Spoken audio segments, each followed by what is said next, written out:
précédente, c'était quoi? Qu'est-ce qu'il fallait qu'on fasse? On a changé les graphiques. Voilà, alors, dans ce cas-là, tu te comptes le YouTube s'il te plaît, tu reprends les graphiques, C'est fait. et puis tu fais un test de graphique.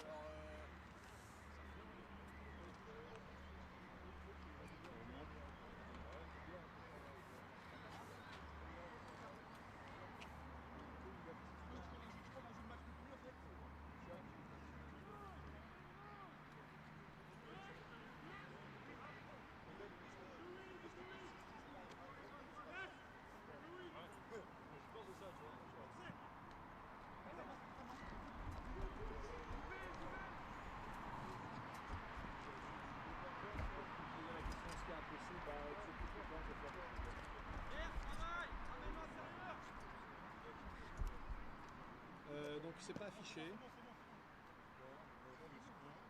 Ouais, mais ah, je l'ai. Il est bien centré, il y a du blanc autour.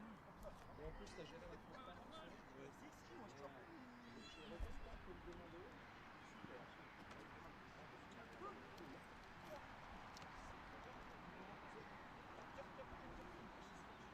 Ouais, c'est toi qui pourras essayer de le recevoir.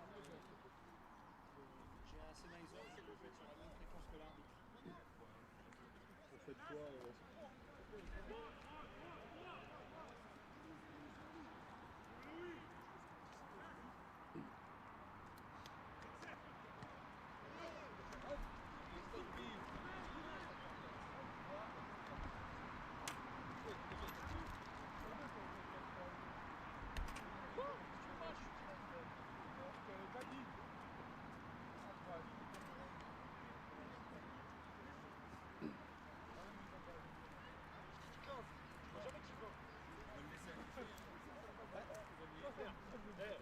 c'est une bonne idée.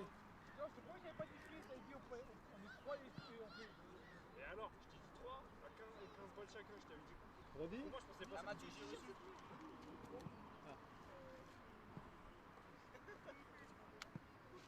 Ça coûte cher, hein.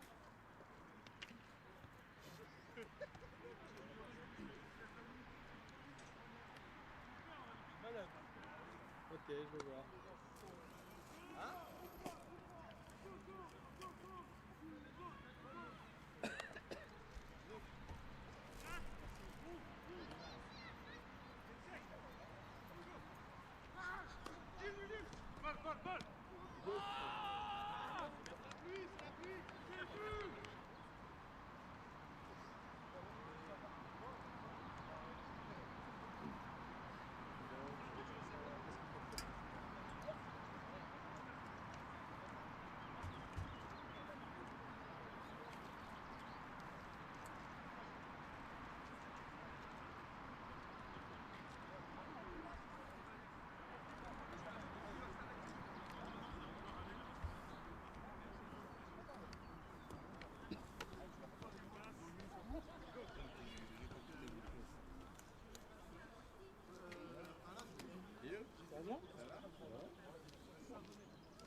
On a déjà 7 spectateurs, dont Mike Mad. Salut Mike.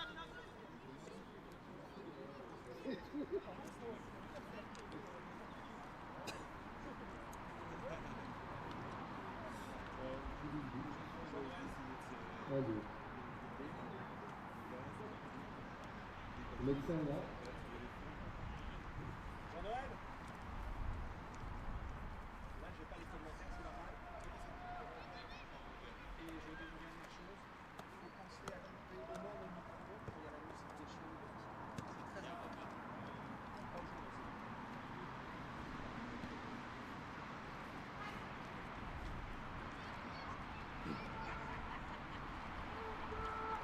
Bon.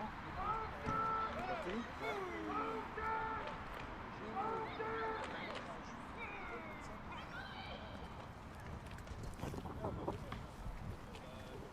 Ouais, c'est branché. Oui. Bonjour à tous et bienvenue, merci de nous retrouver.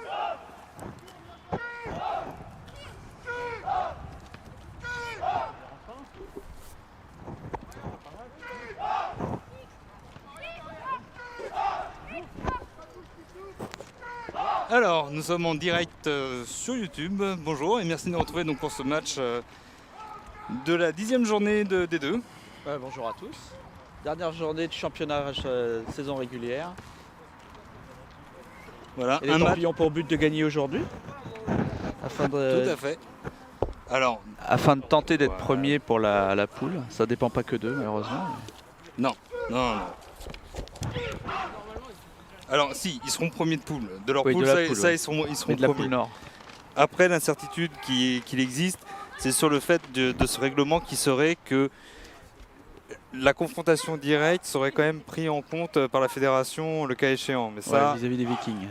ça on ne sait pas. On se rappelle qu'effectivement, lors d'une journée précédente, la seule défaite que les Templiers ont concédée, c'était contre les Vikings sur leur terrain. Voilà. Autrement, les Vikings, eux, sont donc ont qu'une seule défaite qu'ils ont pris contre les Myrmidons. Donc ils sont à 6 victoires et une défaite. Les Templiers, eux, sont à 7 victoires et une défaite. Mais en tout cas, aujourd'hui, les adversaires du jour des Templiers, ce sont les Diables Rouges. Diables Rouges qui sont derniers de la poule, de la même poule que les Templiers, et qui sont à 2 victoires pour seulement 6 défaites. Oui, et surtout le match aller, il s'est très bien passé pour les Templiers. Il y a eu un gros score. Ouais. Avec beaucoup de scoreurs, donc on peut espérer la même chose aujourd'hui. En plus, là, la météo va jouer le jeu. Oui, car on a quand même eu, là, on vient de vivre 24 heures sous la pluie en Ile-de-France. Un truc assez incroyable. Je crois qu'il est tombé l'équivalent de un mois de précipitation. Mais bon, là, voilà, ça y est, ça fait une demi-heure que le soleil est arrivé. Voilà, les Templiers, effectivement. Alors, je suis en train de rechercher parce que on n'est pas encore tout à fait bien prêt sur tous les trucs. Mais les Templiers avaient gagné à l'aller. Alors que notre président arrive, enfin notre ex-président, Monsieur Georges Agostino. Ouais. Voilà.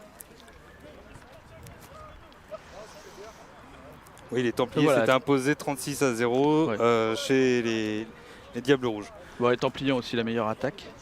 Oui. De la poule nord, tout du moins, parce De que la dans le poule sud, nord. il y a eu des énormes scores. Et Notamment, ils ont une très bonne effectivement, défense, puis je crois qu'ils sont deuxièmes. ils sont deuxièmes actuellement. Alors, on est en train de ressortir nos stats en même temps, tranquillement.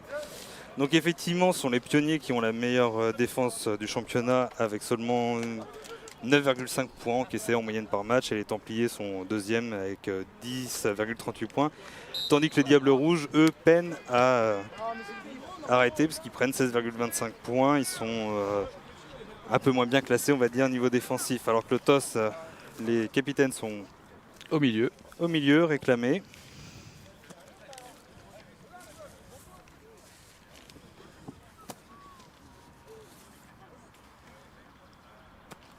Et si on parle un petit peu des attaques, les Templiers ont la 4e meilleure attaque du championnat, avec 21,38 points marqués en moyenne par match. Tandis que les Diables Rouges sont dans le peloton de tête, avec seulement 8,75 points marqués. Il faut dire que les Diables Rouges ont enchaîné beaucoup de matchs, beaucoup de défaites. Ils ont 6 défaites, très peu de points marqués. Et ils ont par contre réussi 2 matchs où ils sont allés battre les Gladiateurs sur un match. Et l'autre victoire, ils l'ont obtenue contre les Myrmidons, 14-3. Et c'est quasiment les 2 seuls matchs où ils ont réussi à scorer.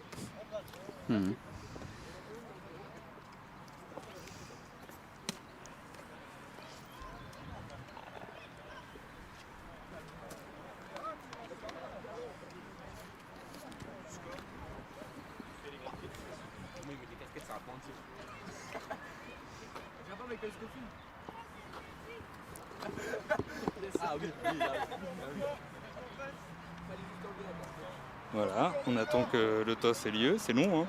Ouais. Les Diables Rouges ont gagné le toss et ont décliné. Les Templiers reçoivent au premier temps. Bon. Voilà, donc le match va commencer.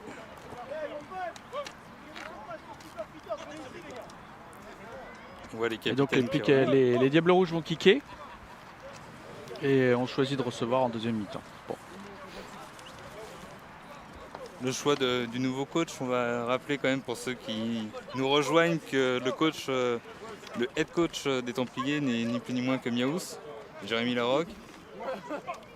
Ça te laisse pour toi, tu dis rien là-dessus. Non? Non, c'est leur choix. Pourquoi pas?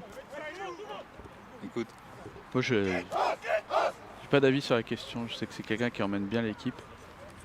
ça a été un Qui a leader, une, en tout cas, Exactement. nous quand on l'a eu en tant que coéquipier et puis Même sur également la en tant touche, que joueur quand je coachais, c'est vraiment quelqu'un qui a un très bon esprit. Bon, il doit dormir un peu moins bien. Surtout les veilles de match. En même temps, depuis qu'il y a les enfants, tout devient compliqué pour lui.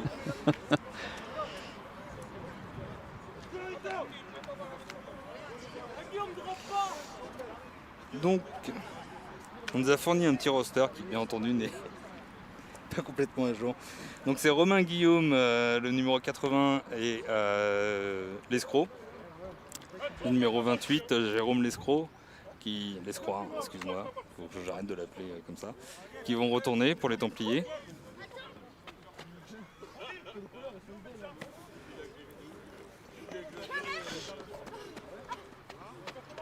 Bon, ça discute au milieu du terrain avec les arbitres. On sait pas trop ce qu'ils font.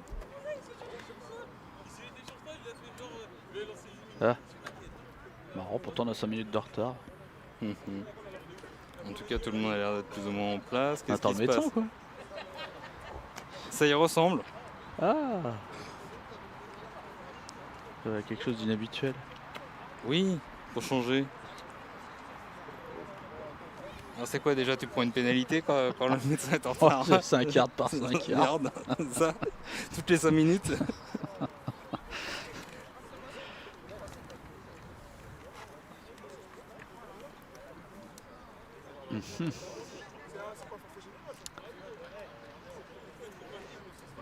Bon, je pense que ça doit être ça. Est-ce que je vois pas de... Non, je vois pas de médecin sur le banc de touche.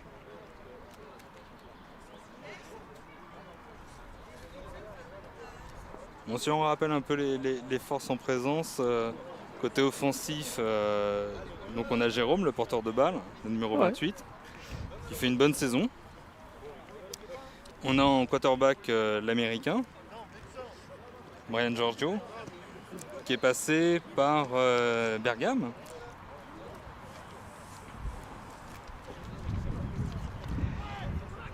Voilà. Et on a Lucas Rodriguez qui fait à la FIS, qui était le quarterback de début de saison et qui fait aussi office de receveur. Hein. Ah, c'est bien, il s'est remis de sa blessure à l'épaule. Ouais. Bon, pour le moment, on attend. C'est rare de voir des matchs qui commencent comme ça un peu pourris. Ah. Aux Templiers, c'est pas l'habitude. Du tout. Ouais, ça les jette dans les bouchons. On nous a apporté une table et des chaises si tu veux t'asseoir. Ouais, mais faut tout déplacer. Non, mais regarde, on va faire ça simple. On revient dans quelques instants.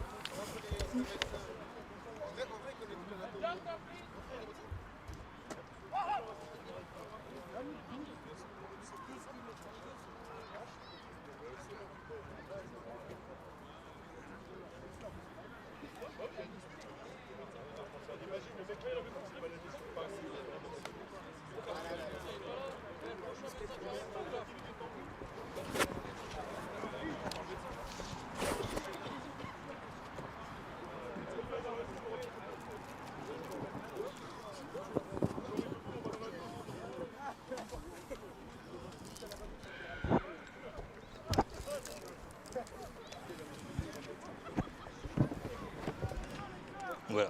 Faut que tu me fasses un signe quand tu veux retirer comme ça ton casque, hein. C'est quand même plus simple pour tout le monde. Je ne sais pas s'il y a beaucoup de téléspectateurs aujourd'hui, mais en tout cas,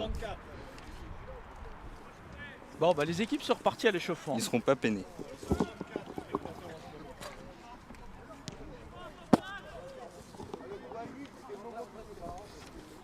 Donc les deux équipes sont reparties à l'échauffement, parce qu'on attend toujours le médecin. Il va être coincé dans un bouchon, je ne sais où. Et... ce serait quand même embêtant qu'il arrive en retard. Mais disons qu'une défaite sur tapis vert pour terminer la saison, c'est pas ce qu'il y a de mieux. Non, hein. c'est pas top. Non, on est d'accord. Bon, on n'a pas le... Oui, oui, oui. Oui. Uh-huh. Nous avons bien nos bons vieux arbitres habituels.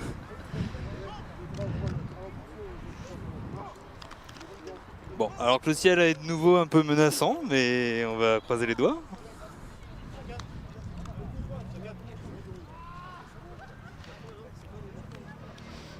Ça dit quoi?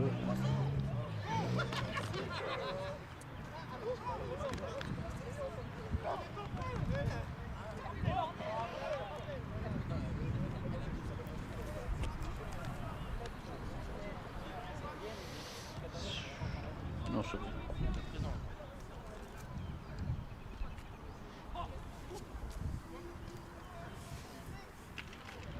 Peut-être finir par convoquer le head coach. Bah, Une interview d'avant-match. C'est pour savoir comment il a préparé son match. non, on va pas le déranger. Ouais, il a pas l'air très sur l'échauffement en même temps. Hein.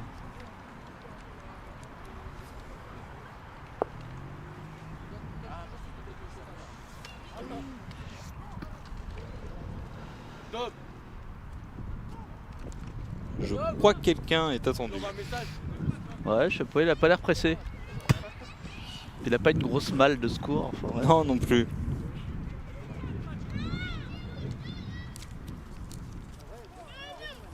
On peut peut-être parler un peu de ce qui se passe dans les autres poules. En attendant, on a évoqué tout à l'heure un peu pour les Vikings leur parcours. Les Gladiateurs qui sont donc qualifiés en deuxième position de la poule Nord A. Les Dragons derrière qui ont les promus, les Dragons de Paris qui ont fait une très belle saison malgré tout, qui échouent à peu de choses près hein, de la qualification. Une équipe qui a été assez constante hein, tout au long de la saison, qui a une bonne attaque, une défense un peu plus perméable. Ils ont pris combien? 43 points contre les Glades la semaine dernière, le dernier week-end, mais autrement ça reste une très belle équipe. Ça a été assez plaisant de les voir jouer tout au long de la saison. Certainement une équipe qui l'année prochaine en D2 fera des étincelles. Et dans la poule des Templiers, les deuxièmes actuellement sont les Pionniers qui vont se battre avec les Myrmidons pour la place qualificative. Ouais. Les Pionniers qui aussi, au-delà d'avoir une excellente défense, ont un groupe assez costaud. Alors ils n'ont pas une attaque très efficace malheureusement pour eux. Ils ont perdu plusieurs matchs d'un point, notamment 2 contre les Templiers. Match d'ouverture et un des derniers matchs également. Ils en ont perdu d'autres d'un point. C'est un peu le chat noir pour eux cette saison. Mais en tout cas, ça fait partie des effectifs qui l'année prochaine seront à suivre. Parce qu'il y a vraiment des groupes intéressants, des bons joueurs et ils sont bien encadrés. Ouais, puis les Dragons, c'est une équipe que moi je connais bien. On les a joués 3 fois, je crois, en l'espace de 2 ans. C'est une équipe qui tourne bien, qui était déjà très bonne quand elle était en régional, qui a ensuite monté 2 fois de suite. Ouais, ils ont enchaîné effectivement les succès. Ce que j'avais vu, c'était consistant tant sur la touche que sur le terrain. Alors bon, c'était un peu vieillissant, donc ils ont dû rajeunir un petit peu l'effectif, mais ce que j'avais vu, c'était bien organisé leur affaire. Et c'est vrai que c'était une équipe que moi je voyais bien monter assez rapidement. Et du coup, bah voilà, ils sont en D2 3 ans après. Donc les Myrmidons, c'est un peu la même histoire. Ils ont un petit creux avec beaucoup de finales perdues en régional, et puis tout d'un coup, pouf, ils ont passé le cap. Et puis ils ont réussi eux aussi à monter 2 fois de suite, hein, puisqu'ils étaient en régional et puis ils sont montés en D3 puis en D2. Donc ouais, c'est 2 équipes qui jouent pas mal, qui étaient bien organisées à l'époque et qui sont solides. Les Myrmidons aussi, qui ont quand même effectivement réussi à battre les Vikings cette année. C'est la seule équipe à les avoir battus. Petit exploit hein, parce que le reste de la saison était plutôt en dents de scie. Hein. Ils ont alterné quelques belles prestations et puis ils sont passés à travers complètement sur certains matchs. Dans le sud, on a une belle bataille. Alors ouais, dans le sud, il y a eu des matchs entre eux et puis des matchs nuls, et puis il y a eu des gros scores surtout, hein, parce qu'ils ont marqué des attaques. Il y a 3 attaques qui sont à plus de 200 points, ce qui est quand même pas rien en 9 matchs. Donc, et d'ailleurs, les 3 premières attaques sont aussi les 3 premières attaques nationales. C'est assez logique hein, parce que les plus mauvaises défenses sont aussi dans le sud. Dans le sud. Ouais. Enfin bon, après. Alors est-ce que c'est parce que tu as une mauvaise défense que tu prends beaucoup de points, ou est-ce que c'est parce que tu as une bonne attaque que tu marques beaucoup de points? On va voir. Mais en tout cas, ouais, ça par contre, c'est toujours le truc moi, que je regrette, c'est que on se retrouve avec une confrontation nord-sud seulement si tard, alors que dès les demi, ça serait intéressant. Arrêtons un peu ces systèmes de finale de conférence. Bon, c'est pas après, c'est toujours pour diminuer utile, les frais aussi. Hein. On est d'accord.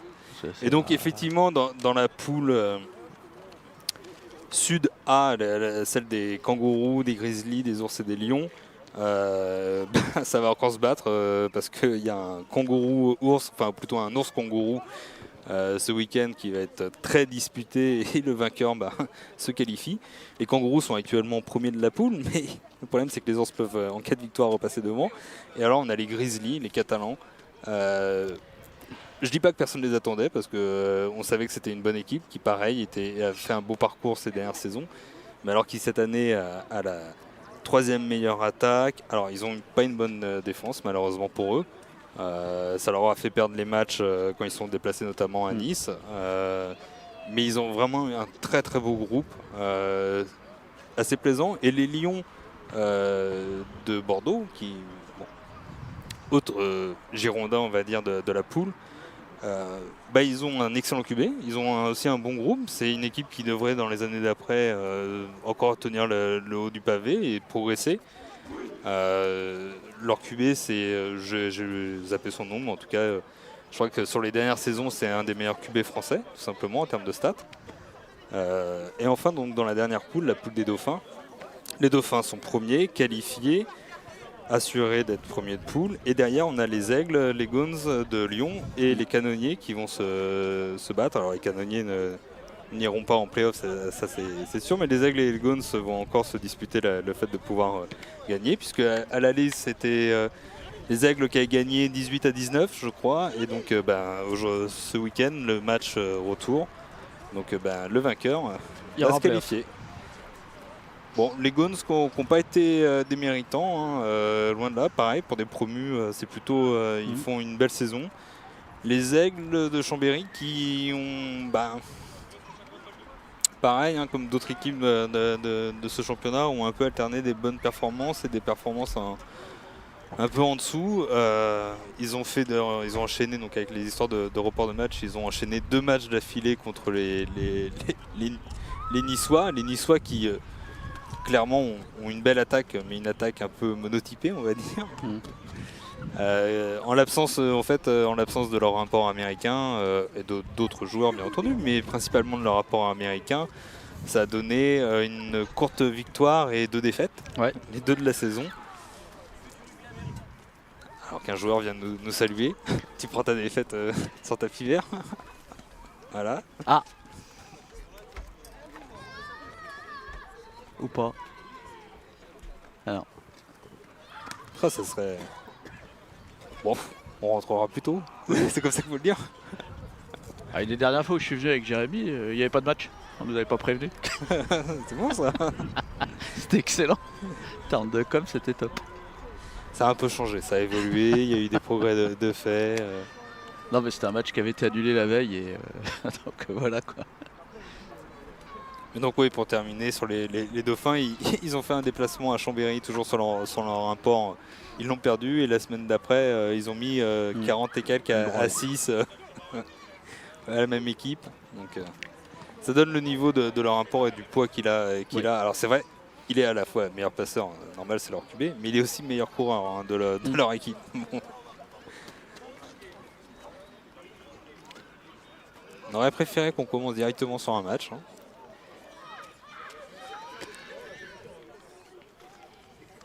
Qu'est-ce que c'est que ces balles?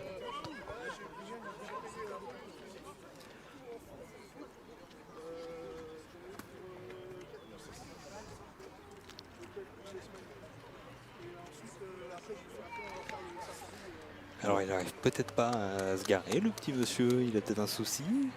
C'est pas trop, ils sont partis le chercher ou... Ouais, je pense, je vois Georges qui se précipite avec Miaous pour aller l'accueillir. Oh là. Bon. Voilà encore une bonne manière, si jamais le match doit débuter, une bonne manière de commencer le match, d'être bien dans son match. Ça c'est la préparation optimale. Voilà, on est bon. On est au top. Bon après c'est pas, ça fait partie des éléments extérieurs. On a du mal à gérer. Ouais.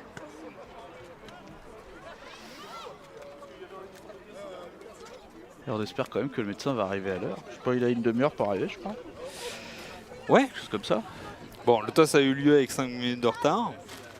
Bon, ça fait toujours plaisir de voir combler si tu veux pendant une demi-heure. Qu'est-ce que vous avez... Ça va? Après on va parler des anciens Templiers. Ouais, on pourrait en parler. Ouais. Il y en a un qui est en train de faire des trails aux États-Unis. Voilà. C'est quand même une très très bonne nouvelle pour le club et pour lui surtout. Donc Tony Anderson, Voilà, c'est pas pas un grand qu'il est secret. là-bas maintenant. Voilà, il est parti dans une première université à Santa Barbara. Il a bougé après à Grandview, je sais même plus dans Au quel fin état. fond de je ne sais où au milieu des États-Unis. Voilà. Et donc, ouais, il a fait un essai aux Colts. Et là, il est en aux train de Rams. faire un essai aux Rams. Bah, c'est bien. Voilà. Oui, C'est un bon signe pour pour la formation en France quand même. petite fierté. Ah. J'ai été son premier coordinateur défensif.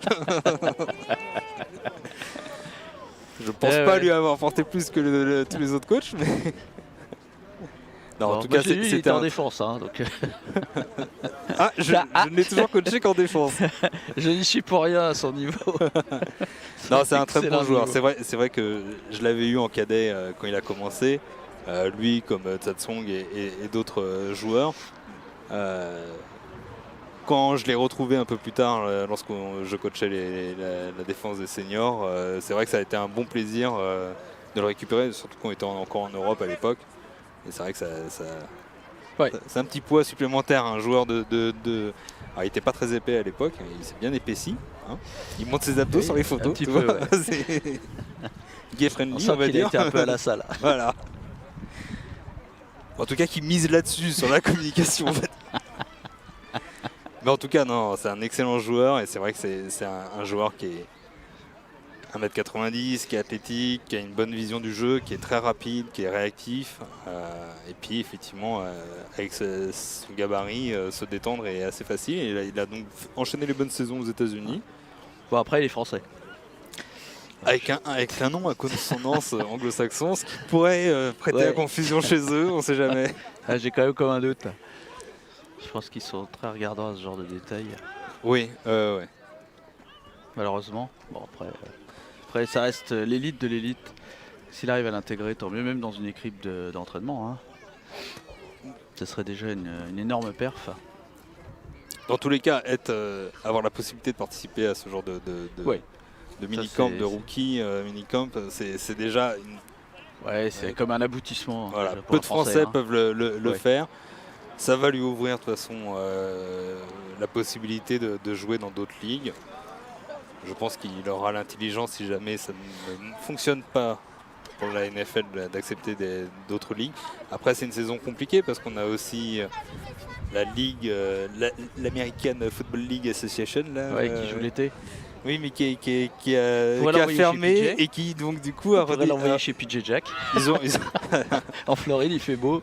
Voilà, il ira en arena, c'est bien. Bon, c'est vrai que effectivement la fermeture de l'autre ligue a rapatrié Ouais. beaucoup de joueurs en potentiel, donc soit des free agents ou sur ces try-out. Mais bon, voilà. Toujours pas de médecin. Alors, on va regarder le chrono parce que ça commence à être inquiétant leur affaire. 23. 3 en théorie, ils ont jusqu'à la demi. Bon, les Templiers sont très indisciplinés, ils se sont complètement désordonnés, ils parlent avec les refs, ils parlent avec le public. Pendant ce temps-là, les Diables Rouges continuent leur réchauffement sereinement et ils font tourner leur jeu. Ouais, c'est pas grandiose non plus, hein, de ce que j'ai pu regarder tout à l'heure. Ça fait pas peur. Mais tu sais, c'est la tactique d'avant-match. Ouais, Tu ça veux doit être pas ça. tout-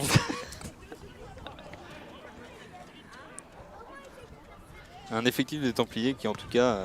Ouais, qui est étoffé. ouais, En fin de saison comme ça. qui vont pouvoir compter aussi sur l'arrivée ces prochaines saisons de jeunes Oui. qui ont C'est vrai performé. que les jeunes puisque- pousses ont été bonnes là cette année. Elles sont encore en compétition. Donc voilà, les U19 qui l'année dernière ont fait finale de conférence contre le Flash, finale perdue de conférence contre le Flash, sont cette année, ont passé le premier tour de playoff. Ils vont tomber sur les Molosses, la seule équipe qui les a battus. J'ai assisté au match des U19 contre les Molosses. Bon, S'ils ont une meilleure mentalité et une meilleure entame de match, il y a 13-0 à la mi-temps, ça se termine à 21-8. Ils font jeu égal en deuxième mi-temps. Ils ont juste mis beaucoup de temps, ils n'y étaient pas en première mi-temps. Ils n'osaient pas jouer. Quelques bad calls aussi. Voilà. C'est le genre où tu as le corner qui te montre bien qu'il veut garder son flat, il n'y a pas de souci. Et tu t'amuses à lancer dans son flat. Et tu te prends 2 pics, remonter. Et tu comprends toujours pas. Bah non, faut changer. Voilà, mais bon. Bon. Et les Templiers qui ont un effectif qui s'est excessivement rajeuni, hein, parce que je suis parti, je les ai laissés il y a 4 saisons. Je compte sur les doigts de la main les joueurs que j'avais à l'époque. Mais on retrouve toujours les mêmes. Hein. Les Thibaut Cochon en défense, Dom, Mozikonacci. Et puis des vieux qui sont revenus. Et la O-line est assez vieille. Et Monsieur Xavier Rano. il y a Xavier aussi. Voilà. Un des grands On a eu en junior. voilà. Grand tight end en Europe aussi, hein, mais qui termine O-line. Voilà. Ah voilà. Il a reculé. Non, je crois qu'il voulait plus courir. Hein. Ça le faisait chier. C'est clairement. Bon, un effectif qui manque quand même un peu de gabarit. Hein. Niveau gros, il n'y a pas grand chose. Il y a aussi cette année le colonel et le Djibril hein, qui sont venus jouer. Hein. Il y a un peu d'anciens. Et là, ça a un peu changé. Hein. Ils vont devoir recruter l'année prochaine. On leur souhaite de pouvoir aller au après, bout. si l'équipe monte, ça facilitera le trajet aussi pour faire venir des joueurs. Parce que l'attrait de la première division, il est quand même là, au moins pour les gens qui sont dans le secteur. Oui. Ça peut peut-être les aider à franchir le pas et de se dire voilà, on a envie de connaître la D1, donc on va aller au Templiers. Alors ça peut permettre de recruter quelques bons joueurs dans les autres clubs alentours. Oui, oui. Parlons des clubs aux alentours, donc il y a un nouveau les club dans les Yvelines, hein, les Mustangs, j'ai pas retenu la ville exacte, mais un nouveau club qui s'est constitué.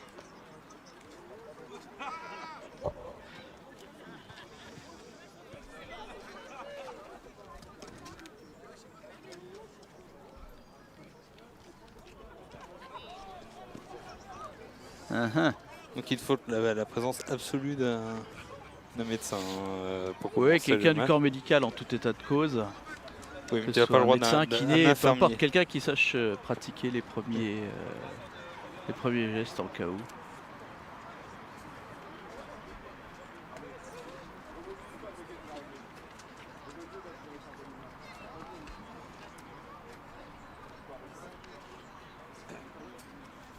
Bon, alors ça discute, il y a conciliabule entre les arbitres et Monsieur Agostino. Qui est là en tant que quoi d'ailleurs? Président à vie ou... C'est le temps spécial, je ne sais pas bien. Il est envoyé spécial par le président, qui est où d'ailleurs? Bon, ça sent pas bon. J'annonce ouais, clairement. c'est moyennasse. Ça, parce que c'est moyennasse, ça risque de se terminer en scrimmage. Miaous avec. Si toutefois les Diables Rouges sont d'accord, parce qu'après c'est aussi ça qui compte. C'est-à-dire que. Bon, après ils ont fait 40 km pour venir là, donc ils ont peut-être intérêt au moins de faire un truc quoi. Bon, bah on va commenter un scrimmage. Voilà, c'est bien. En même temps, il y aura moins de blessés sur les kick-off et kick-off return. Et sur les unités spéciales, donc finalement. Bon, cela dit, c'est pas une bonne nouvelle du tout hein, si ça se termine comme ça, parce que du coup, quel que soit le résultat des Vikings, bah, ils peuvent faire ce qu'ils veulent, hein, de toute façon, ils seront devant. Exactement. Parce que là, c'est quand même considéré comme un forfait. Tout à fait. Et que là, on marque même pas un point de la défaite, mais c'est 0, donc. Et ben voilà, les Diables Rouges qui vont prendre leur 3e victoire de la saison. Ah bah bravo, voilà. Félicitations. Ah voilà. Bon, après... Bon, les arbitres, je sais pas trop ce qu'ils vont décider, on va voir.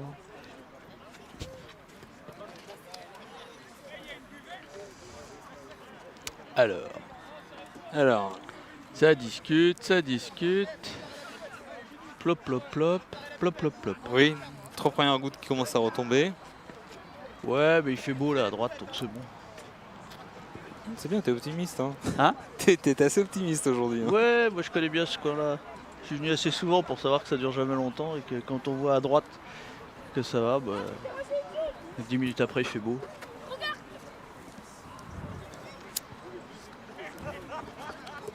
Bon, on va peut-être quand même essayer d'avoir un officiel, hein, quelqu'un qui va pouvoir nous indiquer un petit peu sur la suite des événements. Alors, il est passé où, Miaous? Ah ouais, même plus, il a disparu ou quoi? Il est rentré chez lui. Ah non, il est à droite. Alors que monsieur Chorizo arrive. Et ouais. Comment va, mon grand? Salut mon poulet. Ça va? Ça va bien toi? Ça fait plaisir de te voir.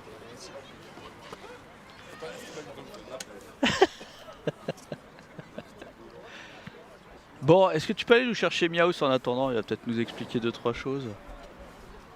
Tu veux vraiment? Ouais, ouais. Moi, tu vas pouvoir venir? Ouais, ouais. De toute façon, il n'y a rien d'autre à faire. Tu dis s'il est emmerdé pour le 1er juillet, là, qui a envoyé un bout de 18. Oh là, la flotte, là, c'est pas bon. Hein. Non.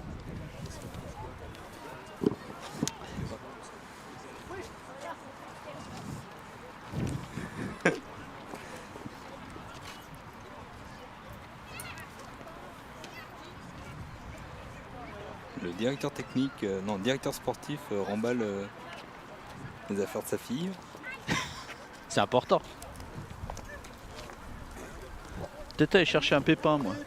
Oui. Oh là. Alors, attends, je vais aller chercher un parapluie vite fait. Voilà, la pluie commence à s'inviter, vous l'avez entendu.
téléphone, j'ai dit bah moi je le fais. Voilà, c'était une carrière.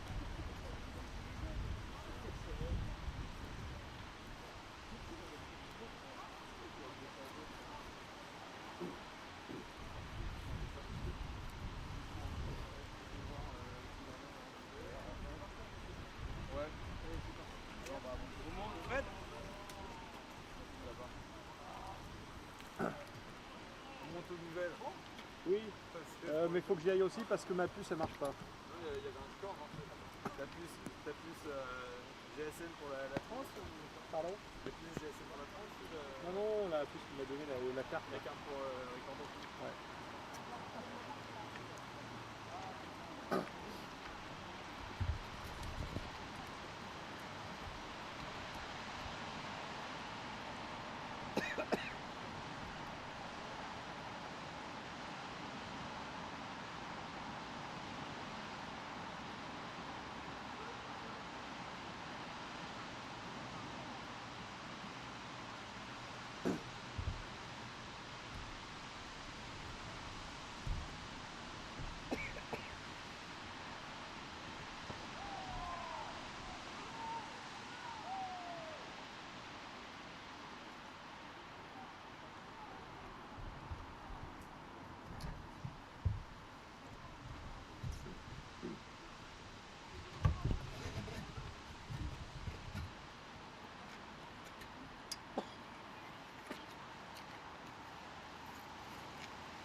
l'eau transparente. De l'eau transperçable. Parce que je veux dire, et là, elle transporte le truc.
Ok.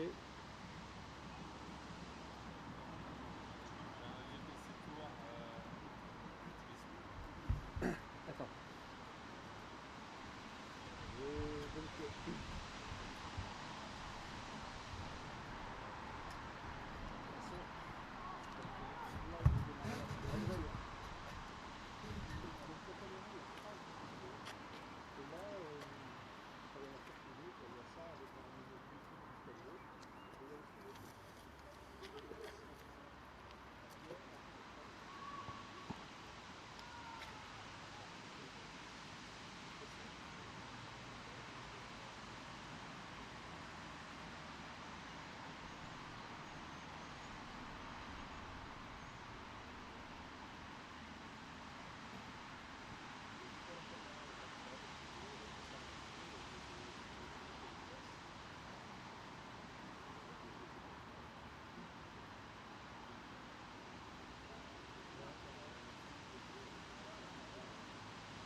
pas venu. Ah, il est pas venu? Bah, je sais pas, il a l'air de dire qu'ils en ont appelé d'autres, mais qu'ils les ont pas eu, donc je pense qu'il va répondre.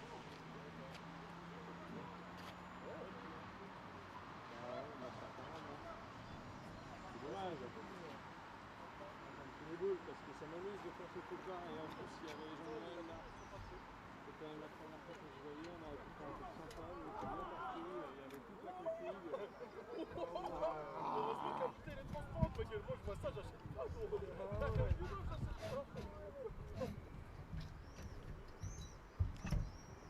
Comment pas un stretch? Non.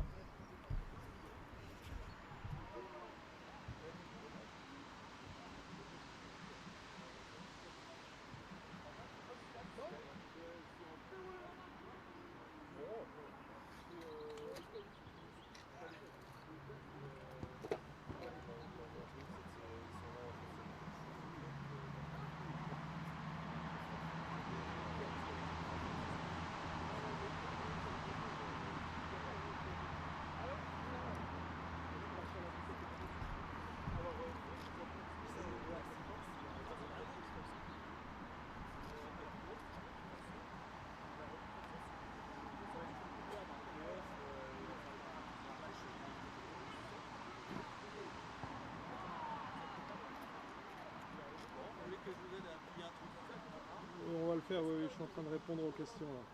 Ah, il y a des questions? Bon. Ça va être trop facile. Bon, ben voilà. Bon, ben je vais aller débrancher ma main là. Faites gaffe avec l'électricité et l'eau qu'il y a dedans. Ouais. Et il faut éteindre les appareils d'abord. Hein.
a coupé le son ou pas?